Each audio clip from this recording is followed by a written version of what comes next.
இயேசுவுக்கே புகழ்.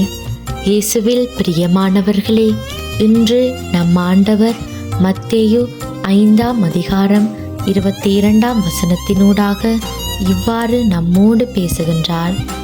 தம் சகோதரர் சகோதரர்களிடம் சினம் கொள்கிறவர் தண்டனை தீர்ப்புக்கு ஆளாவர்.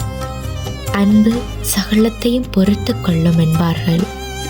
நாம் நம்மை நேசிப்பது போலத்தான் நமக்கு அடுத்திருப்பவர்களை நேசிக்க வேண்டும். அதன் முதல் தொடக்கம் நம் குடும்பத்திலிருந்து ஆரம்பிக்க வேண்டும்.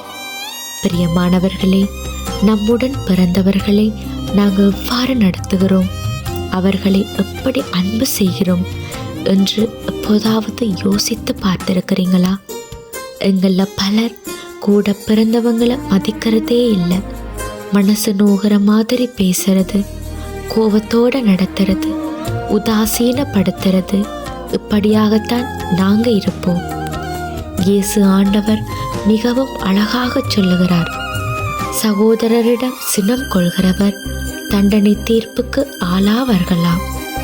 அவங்கள அறிவிலேயே என்று சொல்றவங்க எரி நரகத்துக்கு ஆளாவாங்களாம். பிரியமானவர்களே, கடவுளூடாக கிடைத்த உறவு தான் சகோதர உறவு. நாங்கள் அவங்களோட பிறந்தவங்க, ஒரே வயிற்றில் உருவானவங்க. அப்படி இருக்கும்போது ஏன் அவங்கள வெறுக்கணும்? இயேசு தம் சீடர்களை சொந்த சகோதரர்கள் போலத்தான் பார்த்து வந்தார். தொடக்க நூலில் காயின் ஆபேல் கதை நன்றாகவே நமக்கு தெரியும். சகோதரனை வெறுத்து கொலை செய்து கடவுளின் சாபாத்துக்கு உள்ளானவர்தான் காயின். பிரியமானவர்களே, இவர்களின் வாழ்க்கையிலேயே நாம் நிறைய விடயங்களை கற்றுக்கொள்ளலாம்.